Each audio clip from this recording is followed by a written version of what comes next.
Okay, today I'm finally going to be able to start making a knife now that I've got the forge and everything. This is the ideal material to start making knives out of if you're new to it, or like me, if you just haven't done it in a while, like since high school. It's been a while.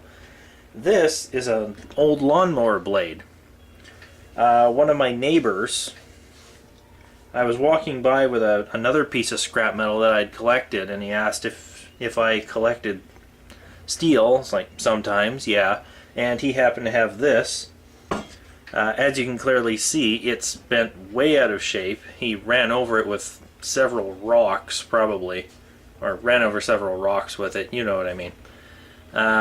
So it's clearly no good as a lawnmower blade anymore, but I can turn it into several knives. So that's what I'm going to do.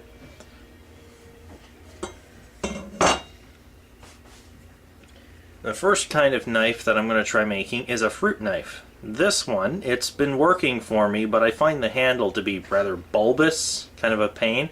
I'm going to be making something with a similar blade, but a lower profile handle, something like that. I'm going to be making several of these, and I'm going to be sending one of them to MXR because he has recently received a knife collection, basically, and I figure it would be good. I would love to have one of my knives in his new collection, so I think I'm going to do that.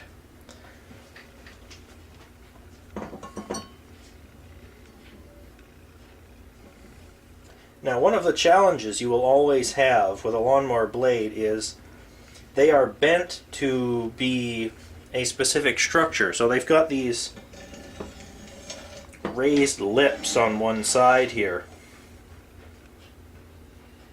And of course the taper around here to the blade, there's a taper downwards. A new one, a proper one that hasn't been hit with rocks, this section here that is bent up should be flat parallel with this portion here. I'm not going to do that with these ones. I'm going to do those later. I can work on those, hammer them flat, make proper knives out of those. For now, what I'm going to be working with is just this flat section here that's still in its original shape. So for this, the blade is the most important part. The handle is mostly secondary. You're planning out where to make these. If you're going to be making two of them especially,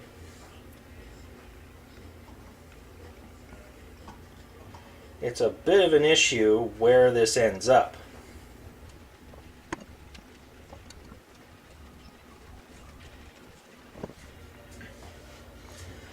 Okay, so there's the important part right there.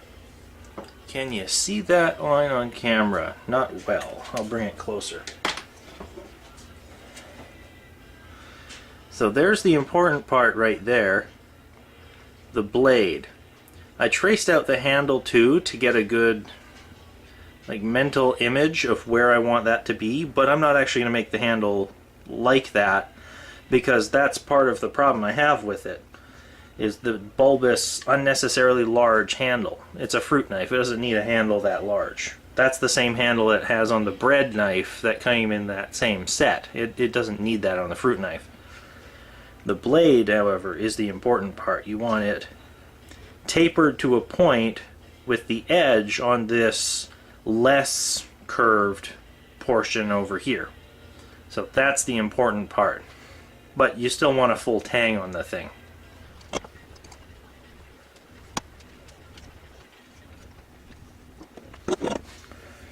So, I was thinking of cutting them in a mirror formation, but I realized if I cut them out like this, then I'll have this section here. I can actually turn that into a small dagger as long as I, hammer flat this, turn this into the tang for the handle, and have a short dagger in that section there. That'll work quite nicely. And then I can make something different, something more unique out of this section here. do that later. I'll probably do the dagger later as well, although it depends how fast I can do the fruit knives. If I can do these really quick and then do the dagger quickly as well, I might just prep all the blades for all three of those in this video. That'll be neat.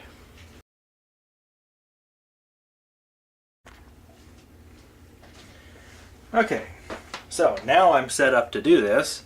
I had intended to use one of my diamond blades on the Dremel, but they are all worn out. I used them quite a lot when I first got them a few years ago, and the edges are all worn out. So unfortunately, it's the composite disc for this. It'll take a little longer, and this will wear out a lot faster, but it's what I got, so it's what I'll use.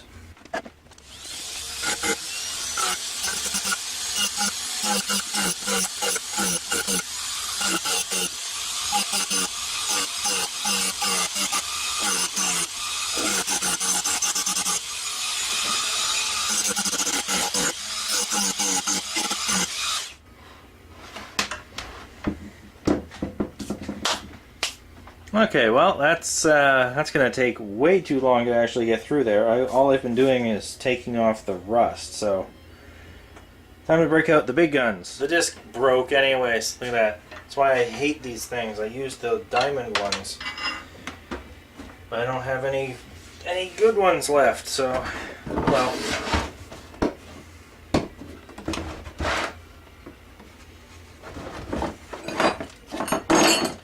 Breaking out the angle grinder.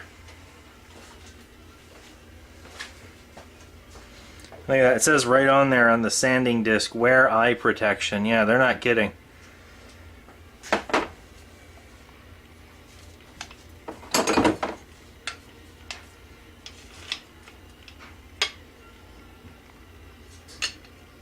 Oh yeah, you need a proper wrench for this one. Keep forgetting that. And where's the nut for that? I hope they're right. Okay, I'm gonna have to stop recording while I look for those. Alrighty, after a great deal of searching, I finally found everything I need to do this. I had to find the nut for the grinder. I had to find the hinges for the door so I could put the door back on because this is going to be loud.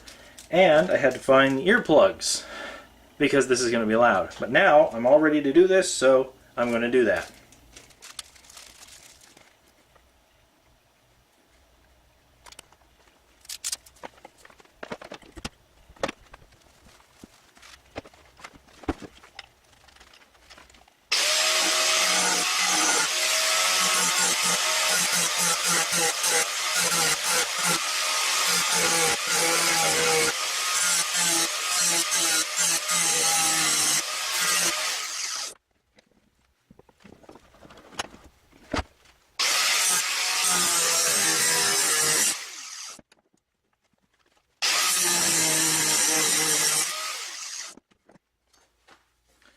Alright, so I had to cut inwards to get that there.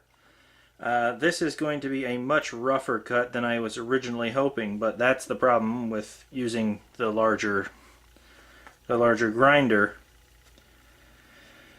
But oh well, it's fine. It's thick enough metal that I can make a few mistakes and finish them off, like polish them off into its final form without too much problem.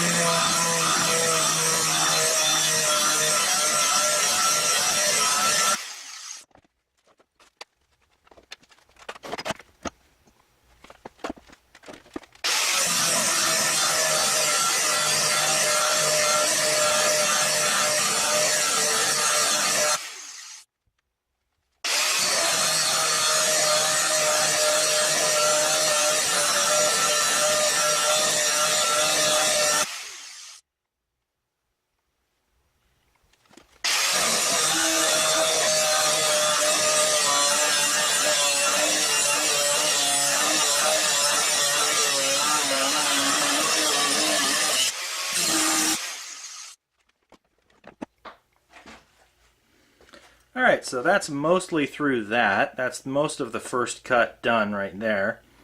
Now I'm going to continue along this line and just cut up.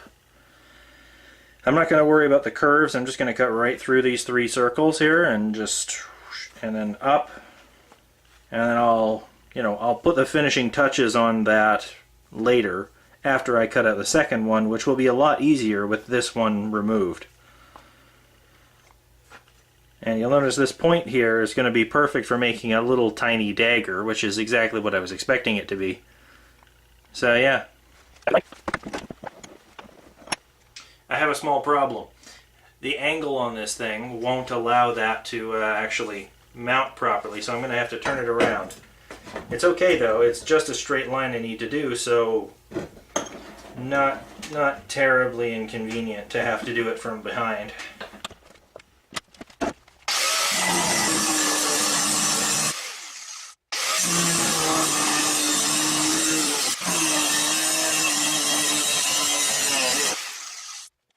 Now I'm going to test out my new exhaust fan because it's starting to smell in here. See how effective this gets.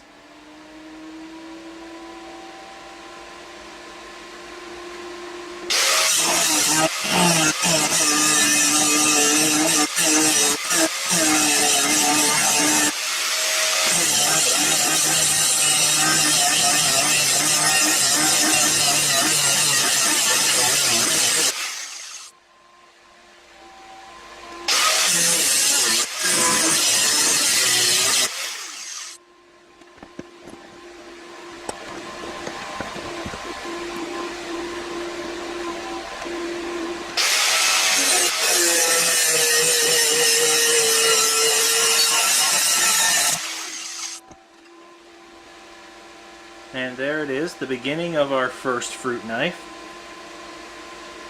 More than enough tang, and this is very thick metal. You can actually see that, how thick that is. So I'm going to shave quite a fair bit off of the blade portion of it.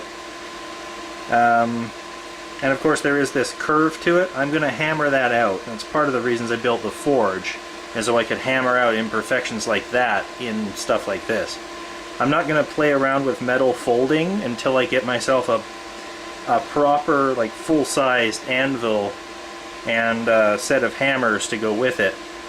Because I did that a few times in high school. Whew, that is hot. I can feel it through the glove. I did it a few times in high school, folding metal, but we had a full set of hammers and a big anvil, proper anvil to do that with. I'm not going to play around with that here until I get that equipment, but for now I can hammer something like this so it's flat and not curved like that. But anyways, before I get onto that, I gotta cut the second blade blank, I guess you would call it, out of this piece.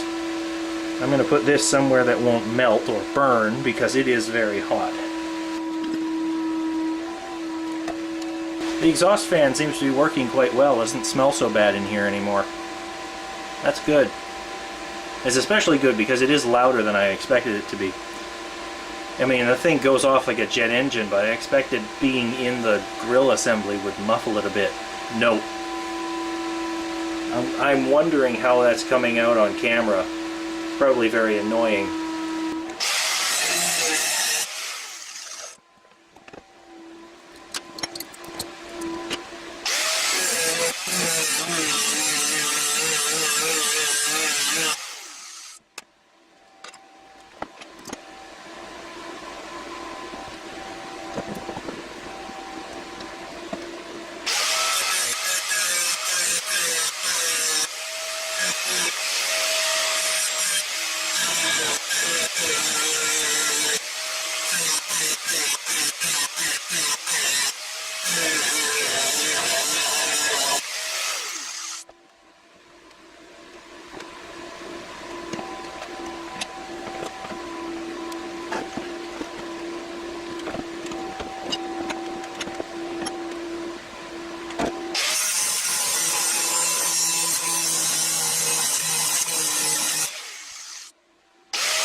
Now the cut on this one ended up being much closer to the curve I was aiming for.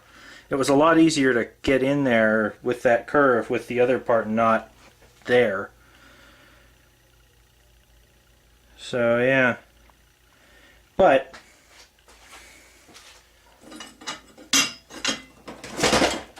yeah, there goes that.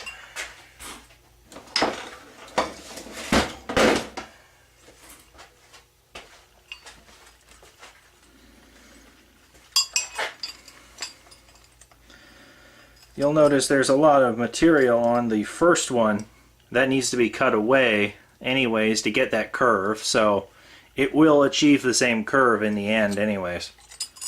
But this one turned out much closer to the profile I'm aiming at. Now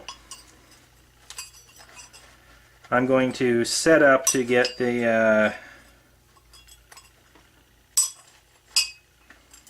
hammer going and hammer out that bevel, or what it, I guess, I don't know what you would call it. It's a bend. It's a structural bend. Anyways, I'm going to set up to flatten that out, and I'll be back once I got that set up. So, now I'm set up to do this. I've got my exhaust fan going up there. I've got my circulation fan over in the corner. I've got fire extinguisher in case anything catches fire that isn't supposed to. I doubt it will. If it didn't with the sparks earlier, this contained propane flame isn't going to do it. But can't be too careful with actual flame.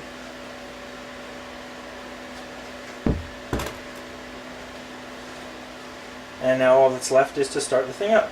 If something's going to go wrong, it's probably going to go wrong here, so we'll see.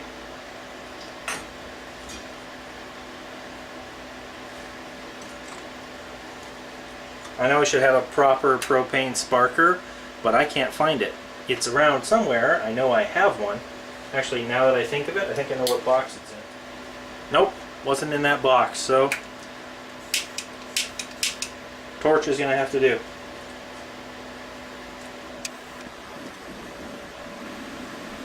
Set that to a medium flame and put the piece in and wait for it to heat up. If I had some proper forceps, this would be a lot easier.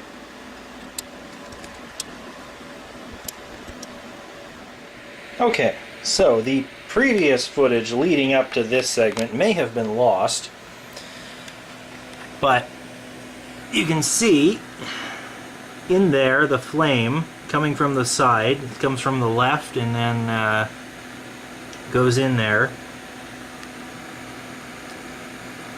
and that whole design is designed to trap the heat in so that entire chamber eventually looks like it's glowing red hot, as does anything you put inside it, especially the knife, which is the whole point of this thing.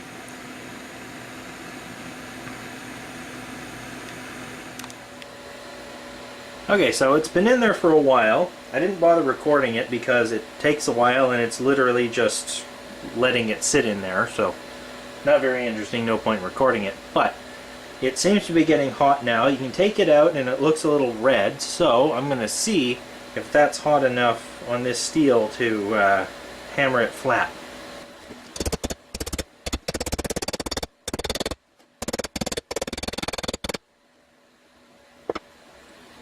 Well, the answer is kind of, but only the tip seems to be getting that hot. I'm going to have to reconsider part of my design there. Also, problem is this thing keeps shifting around. I'm going to have to figure out a way to make it stationary. Okay, so I think I've come up with a temporary solution for this. I just found one of my C-clamps and clamped it to the table, so it's not going anywhere. Coming up with a more permanent solution will have to be done in time. Coming up with a solution for the heat problem in the forge, I'm thinking if I can make a cap for it to trap the heat in there, it'll heat the metal a lot more evenly. So I'm going to have to come up with a way to do that. I'm probably going to have to buy myself some more perlite and find a way to do that. That's fine. I can afford more perlite. It's only $5 a bag, so that should be fine. Come up with a way to make a cap for that so it'll keep the heat in. For now, however, I think I've gotten it to the point where the metal should be soft enough that I can do the front end of this with the anvil clamped to the table. So let's give that a shot.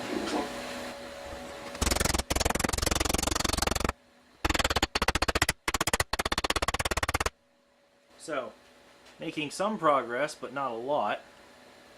Again, only the tip is really getting hot enough for that to work. I may have to put off finishing this video until I figure out a proper cap for this thing. Alright, it's been a while since the last cut was actually recorded. My forge has failed for a number of reasons that I'm not going to get into. Right now, however, I am out of propane. But I'm not going to delay any longer, so I'm just going to be turning this into a knife with a lot of grinding. Yep, a lot of grinding.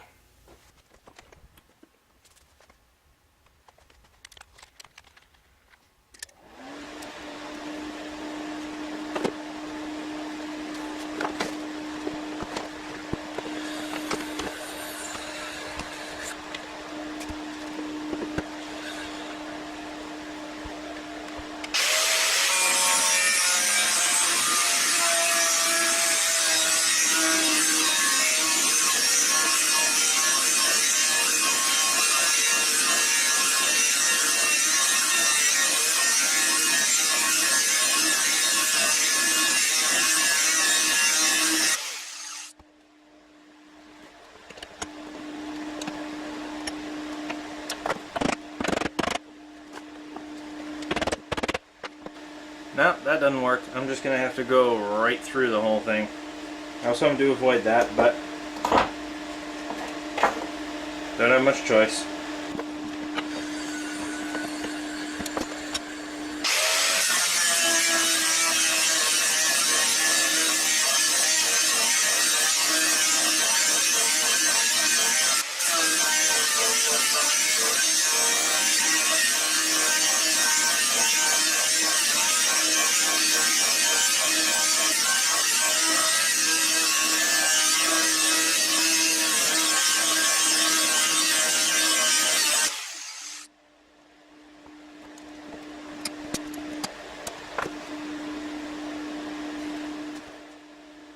Okay, the grinding has gotten it very close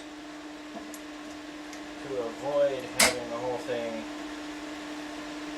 sprung off God knows where. I'm hoping I can do the rest of this just by hand. There we go. Aha! Got that little strip off. Now this is very springy steel. I might be able to use this as a spring in something in the future.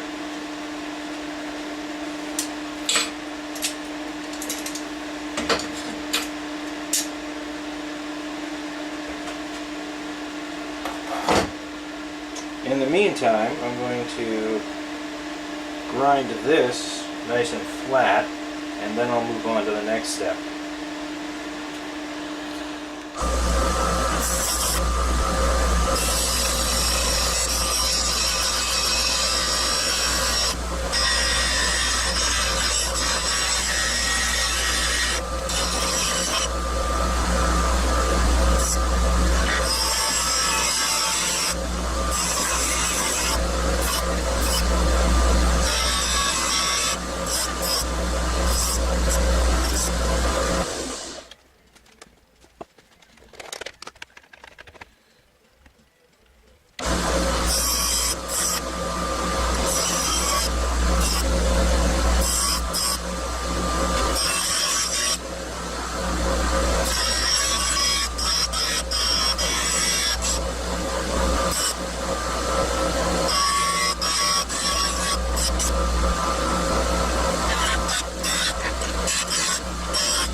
That already feels pretty good in the hand. I had intended with the forge to eliminate these holes, but that's actually not too bad. And this is kind of how you want to hold a fruit knife. You want to have your thumb about here while you're carving in and under the skin of a mango, for example.